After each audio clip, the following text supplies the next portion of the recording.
Hello again, and welcome to A River Between Chaos and Zen, the poetry podcast from Creative Actors Lab. My name is Max, and as always, Kelly sends her love. I wanted to continue a bit speaking about mental health. I think this is such a subject that in the world we live in, it really needs to be addressed, and frankly, we all need to take care of ourselves. Because whether we want to admit it or not, this stuff affects everyone at one time or other, some worse than others. I had a very good friend who has since passed on. But there was a guy who really had his share of troubles and tribulations and outright disasters in his life. And he would never admit that he was depressed, but you could always tell when he was going through things because I guess he was just like a frustrated stand-up comic. And anytime he was really going through stuff, the joke machine, he would just crank that up and he would be making stupid jokes about everything. And it frankly got to be a bit much. I love the guy, but shut the hell up, dude. I mean, and I even had said to him, it's like, dude, I can always tell you're trying to escape the turmoil in your head by making jokes. And we all have, and sometimes that really worked for him. And other times it really didn't. But that was the only mechanism he really had to cope with what he was going through. I would get these phone calls on a very regular basis, particularly when he was going through a divorce and when he was having some really, really bad health problems. And I would get these phone calls. The first hour of which would be just documenting all the stuff he was going through with his ex-wife and the stuff that was going on with these doctor checkups and the problems he was having in his family and all this other stuff. And I would get, and this is not an exaggeration, I would get about 45 minutes to an hour of documenting all that stuff while I listened. He was not looking for answers. He was not looking for conversation. He was just looking for somebody to just shut up and listen. And that's what I did. And to be perfectly honest with you, it got pretty exhausting. But then, whatever amount of time he put into just the retelling of all the hell and crap and problems and animosity and problems and crap that he was going through in his life, I would get literally double the amount of time after that of him just wanting to tell jokes.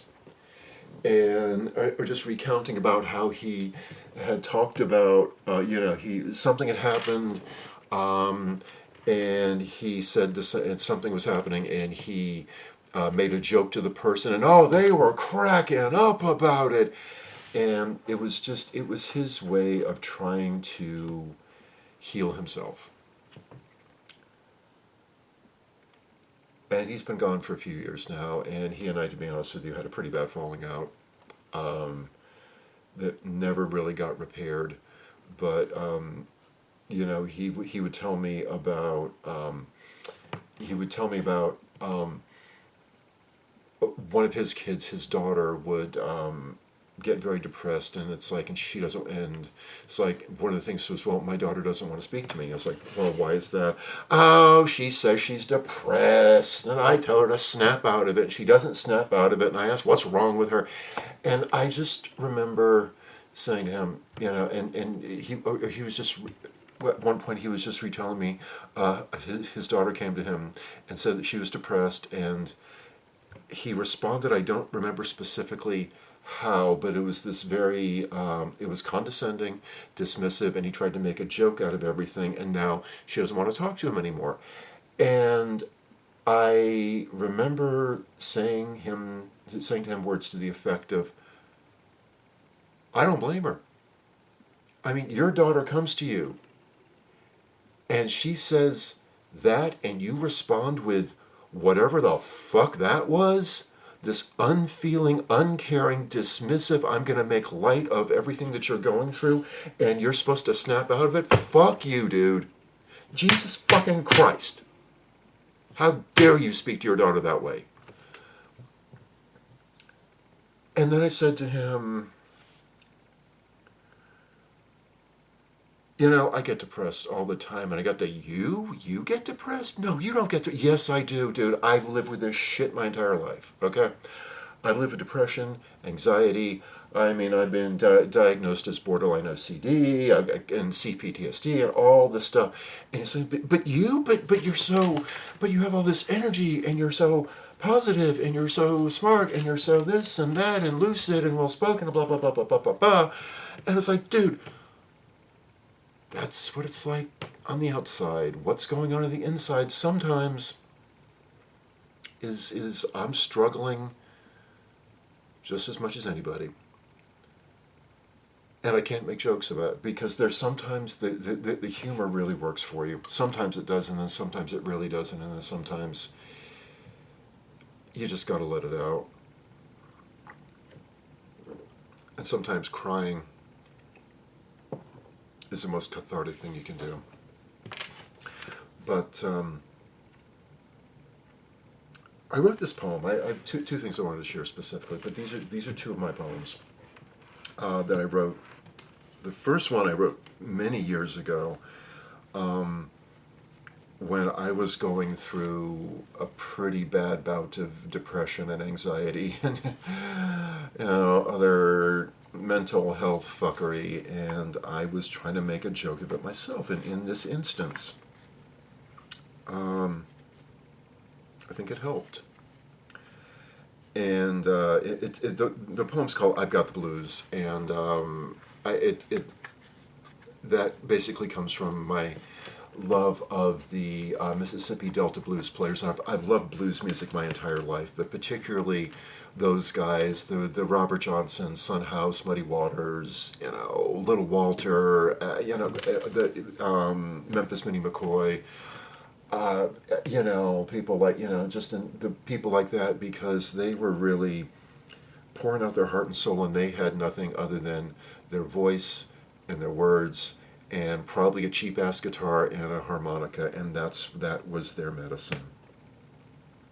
And I've always loved the blues, but that's the reason I think I really, really admire that kind of music as much as I do. But anyway, this is called I've Got the Blues.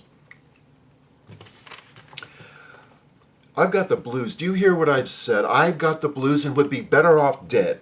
I've got streets made for running and ghosts in my head. I said, I've got the blues and you people don't care. You're so true to form, and I've got snakes in my hair. My mojo stopped working and my pecker fell off. I've got the blues and I've got a bad cough. My wife's gone and left me for a transvestite named Spike. These blues are so bad, I'll be taking my life. By hanging or drowning, or I'll slash my damn wrists. By pills or explosion or a combination of these, I'm on the verge of implosion and down on my knees. My market is crashing and I'm left all alone, plagued by the devil making obscene calls to my phone.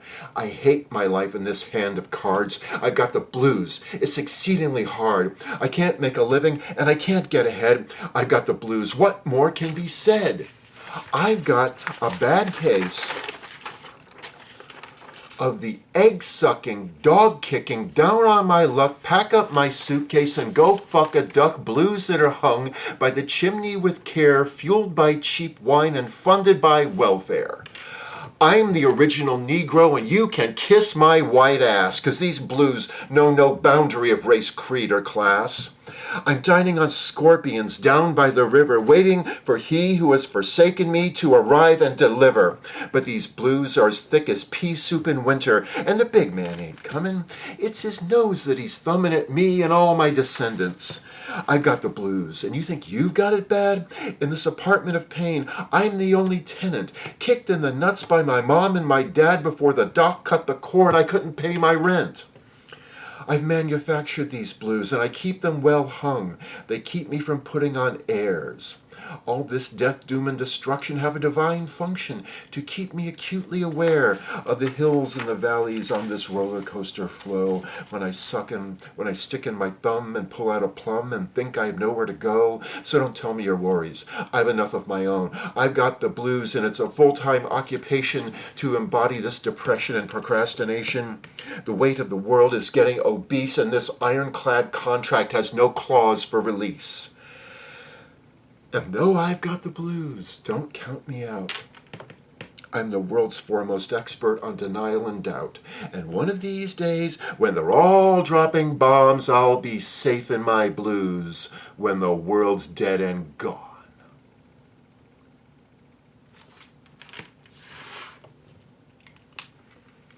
And that last bit, I'm reminded of this one guy that I used to work with, who, when I think back on, and he was a good guy. He was a very, very good,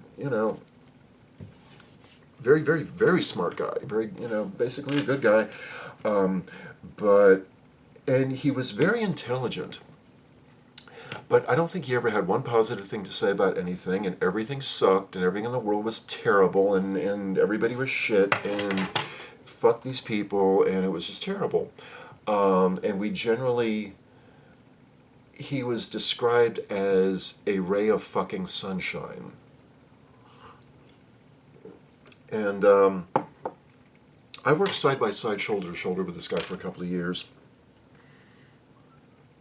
And what I think he was trying to do is because he was very, very intelligent, mathematically very, really sharp guy, mechanically, as far as like systems and things like that went in logistics, he was a really, really super bright guy, but just terminally depressed. And I think he used to intellectualize his depression. To try to justify it, to try to make sense of it, just why he would just wake up every morning and go, "Oh fuck this shit," and he just tried to justify it with his intellect. For myself, I wanted to share one more poem. This is something I wrote several years after this. There's here in Georgia. The area I generally live in, there's a place called Davidson Arabia Mountain, and it's not close to where we live, but I do make a special trip out there several times a year. And just generally speaking, just for my own mental health, one of the things that living where we live, we live close to big cities and traffic and pollution and giant big old corporate buildings and stuff, but nature is never very far away. And I will say this for myself, in that anytime I am really feeling like crap, which is getting less and less these days, knock on wood, just go out in nature. And Kelly, my wife, has said many times when we go walking the woods or whatever, she basically says, the forest is my church. And I tend to agree with that. The forest is my chapel, it's my cathedral, it's my place of respite. But I love this mountain. I love this. It's a very ancient place. If you're ever in, it's sort of east of. It's several exits east of downtown Atlanta. Davidson Arabia Mountain, Davidson Arabia Nature Preserve. It's a lovely, lovely place. there's no way you can see it all in one day, but I absolutely love the place. And it's I always go there, and whenever I come back, I always feel better than I did when I first walk in. And I will say also, there's additionally there's a chef I follow, been following, Marco Pierre White. He supposedly he was like the original celebrity chef, and he was considered just one of these, he supposedly he made Gordon Ramsay cry, which I think is hysterical. But he was considered in his day, he was considered the enfant terrible, or however you pronounce it, basically.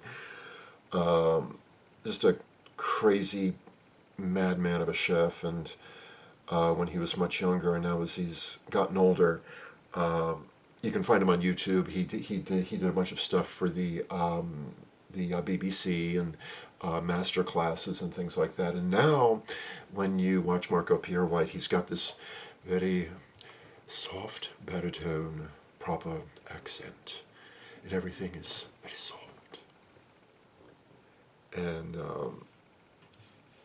very gentle.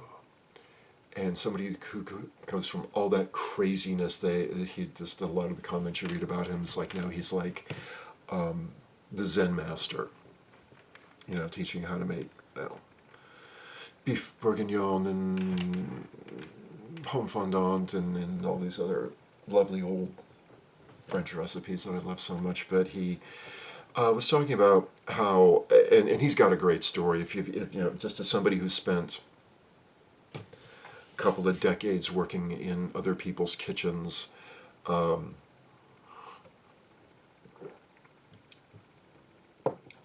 if you're, because so I'm kind of a chef nerd in that way. But he basically got really, really famous, and he got all these Michelin stars and all this international acclaim, and then he finally said, "I'm done," and he walked away. And I was watching him recently, as I do quite frequently, even though I don't cook professionally anymore. And he said he left all that craziness, and there was no more.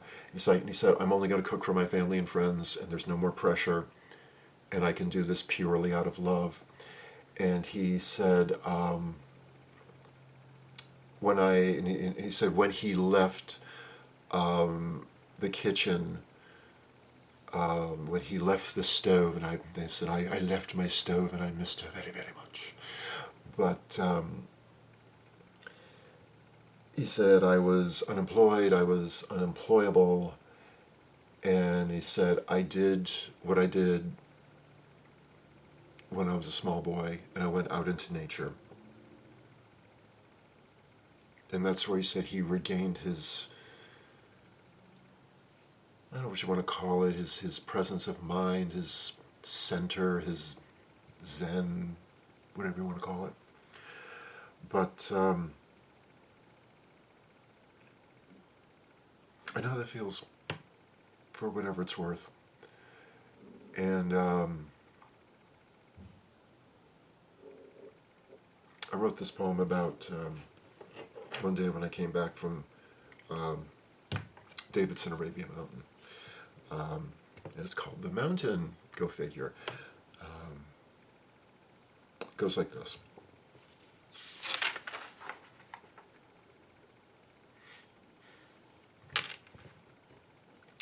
The mountain was happy today. She told me of when she was pregnant, and the sky was the cock and the clouds the nectar that swelled her belly, and she blossomed yellow, red, crimson, and lavender flowers then, like she did today. Her pools full filled with heaven's scented ambrosia, sun glistening on the surface of ancient rain collections, the wind caressing her clitoris, reciprocating drenching lovers' kisses from her softened granite lips. The mountain told me of the aeon, when she fell in love with the sky of the clandestine affairs forbidden between heaven and earth, a long ascension of struggling, like I today, transcending her slopes, averting disaster, tumbling down precipices, avoiding crushing at the vortex of vicious, averting disaster, tumbling down precipices, avoiding crushing at the vortex of visages. The mountain found me eager to listen today, and silent of wordplay, attempting to invoke the demons I rely upon to soothe my angel's constant consternation. I have come to regard as white noise and static on this path I claim not to understand, but traverse, ascend, and endure upon this mountain that I place my boots on her foothills, every single step in time, marking my determination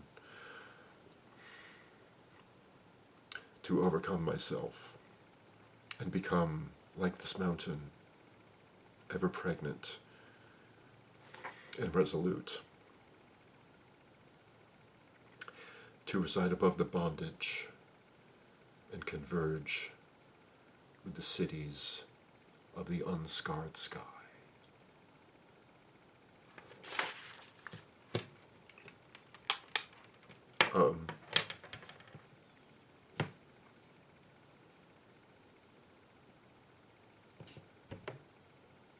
Take care of yourselves, everybody, please.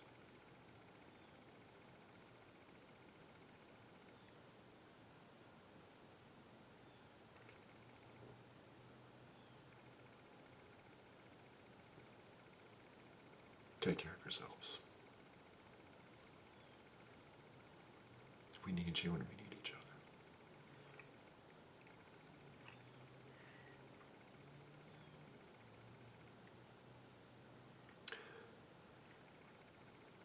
May the long-time sun shine upon you, all love surround you, and the pure light within you guide your